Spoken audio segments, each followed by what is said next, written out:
Welcome back to the Deep Dive. Today, we're doing something a little different.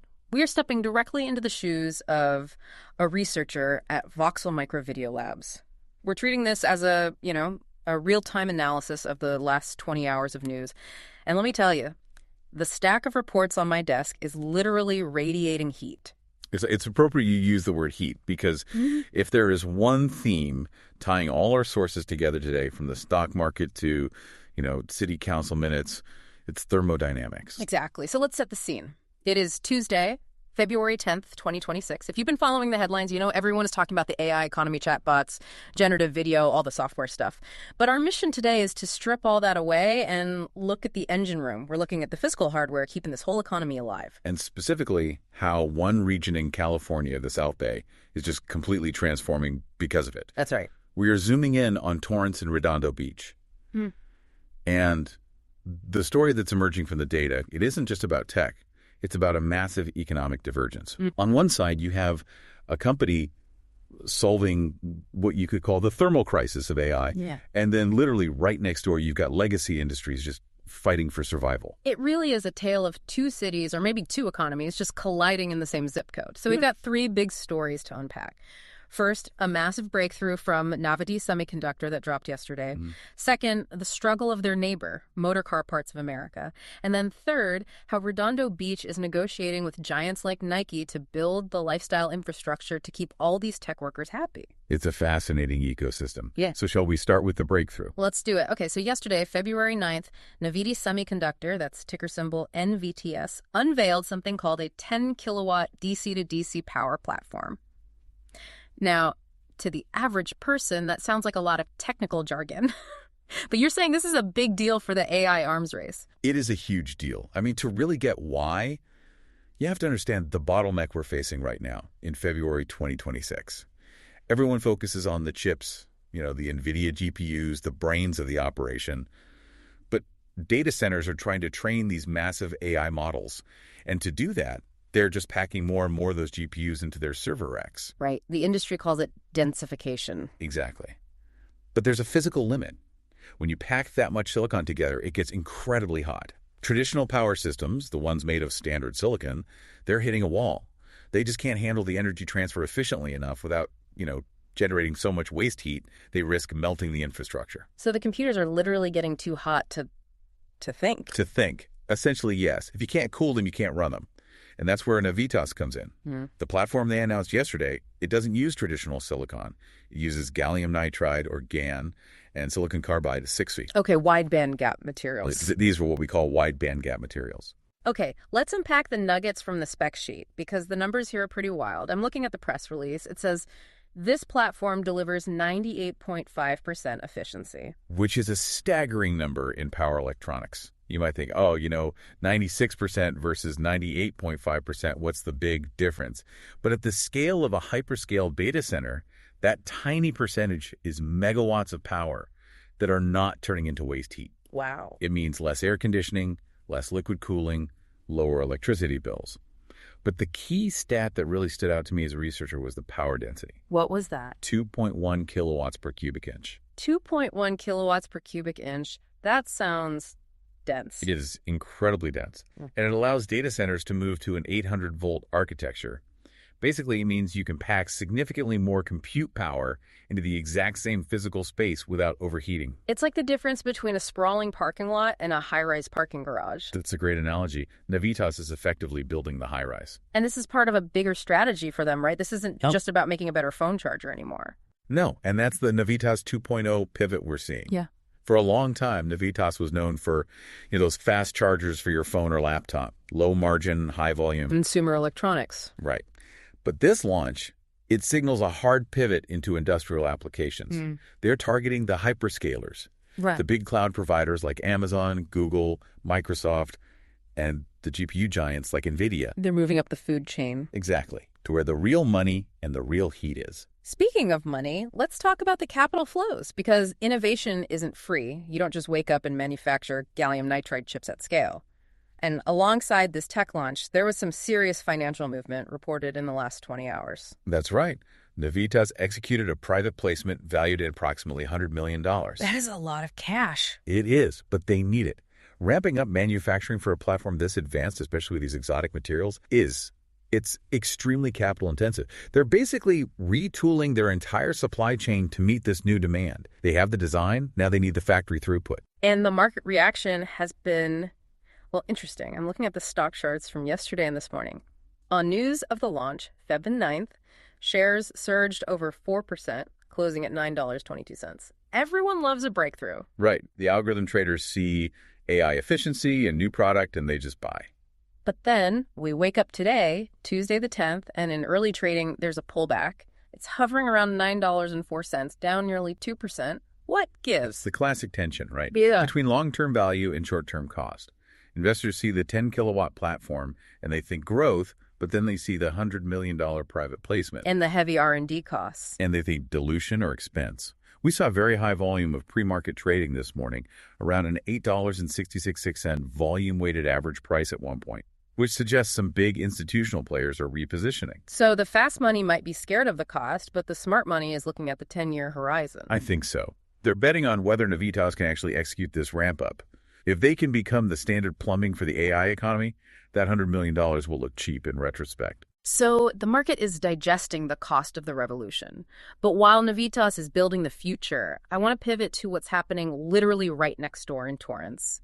Because not everyone is having a breakthrough week. No. And this is where the tale of two cities really comes into focus. While we were analyzing the Navitas launch, another Torrance company, Motorcar Parts of America, reported their fiscal Q3 results. And the contrast could not be starker. Yeah, I have the earnings report here. Net sales dropped to $167.7 million, down from $186.2 million the year before. Wow. That is a significant hit. It is. And the reason they cited is fascinating. They mentioned reduced ordering activity from a large customer who is closing stores and consolidating distribution centers. That sounds like a retailer shrinking their physical footprint. Exactly. It highlights the friction in the legacy economy. Right. Motorcar Parts of America, they deal in alternators, starters, brake pads, physical parts for combustion engines. Right. They are completely dependent on the physical retail supply chain. As those retailers shrink, Motorcar Parts feels the squeeze immediately. They are trying to pivot too, though, aren't they? I saw a mention of EV testing solutions. They are. They're pursuing strategic alternatives for EV technology, trying to modernize. But just compare that to Navitas. Navitas is defining the architecture of the future AI economy.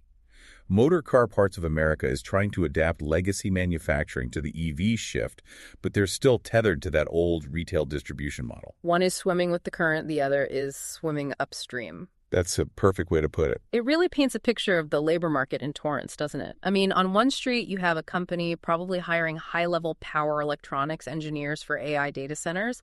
On the next street, you have a company dealing with brake pads and shrinking retail orders. It's a talent migration. The Navitas 2.0 strategy requires a completely different workforce. They need enterprise business development and PhD-level engineers. Not consumer sales reps. Not as much anymore. And this shifts the entire economic geography of the South Bay. So, if Torrance is becoming the tech node, or the hardware node, the place where the work happens, where does the lifestyle come in? Because these high-paid engineers, they need a place to live and play. And usually, PhDs in gallium nitride don't want to live inside an industrial park. And that brings us to the coast, specifically Redondo Beach. If Torrance is the engine room, Redondo is positioning itself to be the living room. This is where we get into the local politics. We have the Redondo Beach City Council agenda for today, February 10th. The meeting starts with a closed session at 4:30 p.m., then open session at 6:00. And looking at the real property negotiator items, there are some very big names on this list. It is a who's who of lifestyle branding. I mean, you don't usually see this level of corporate interest in a standard city council meeting. Right. Item F.8 on the agenda. They're negotiating about the Redondo Beach Marina parking lot and Seaside Lagoon. And the negotiating party is Nike, Inc. Represented by Kelly Hawkins. Nike negotiating for a waterfront property in Redondo. What does that signal to you? It signals that Redondo is moving aggressively to monetize its experience assets. They aren't trying to build factories. They're bringing in global brands to create a destination. And you see Nike there. But look at the other items. You have the Beach Life Festival with Alan Sanford negotiating lease terms. You have Game On Live Studio looking at the King Harbor Turn Basin. It's a coordinated push. It's symbiotic. Think about it. If you are Navitas in Torrance, and you need to recruit a top-tier engineer who specializes in gallium nitride. Right. That engineer can work anywhere in the world. Why do they come to the South Bay? Because they can work on the cutting edge of AI in Torrance and then drive 10 minutes west and go to a Nike-sponsored waterfront event or a music festival in Redondo. Precisely. The South Bay is fracturing into these specialized nodes. Torrance provides the high-tech IP and the industrial base. Redondo provides the hospitality, the retail, and the vibe that you need to retain that high-income workforce. It's interesting that you mentioned fracturing, because looking at the map, these cities are right next to each other, but their economic realities are moving in such different directions. Well, Torrance is doubling down on heavy high-tech industry. And Redondo is doubling down on leisure. And that differentiation is healthy, to a point. But it also creates tension. We saw in the motorcar parts report that they're facing friction. That friction isn't just financial, it's physical. As Torrance becomes more expensive and more tech-focused, does a brake pad manufacturer eventually get priced out? That is the question. The thermal crisis isn't just inside the servers anymore, it's in the real estate market too. It is, and looking back at Navitas, their pivot is the catalyst here. By moving to industrial applications, they are signaling that the South Bay isn't just for logistics anymore, it's for high-value creation. That 10-kilowatt platform is critical infrastructure. It's not a gadget. It's the plumbing for the next decade of computing. So putting on our Voxel researcher hats, what's the verdict here? How do we synthesize the last 20 hours of news? The Voxel verdict is that the South Bay has successfully transitioned from a logistics corridor to a dual-node ecosystem. You have the innovation node in Torrance, driven by companies like Navitas solving these huge global problems like energy density.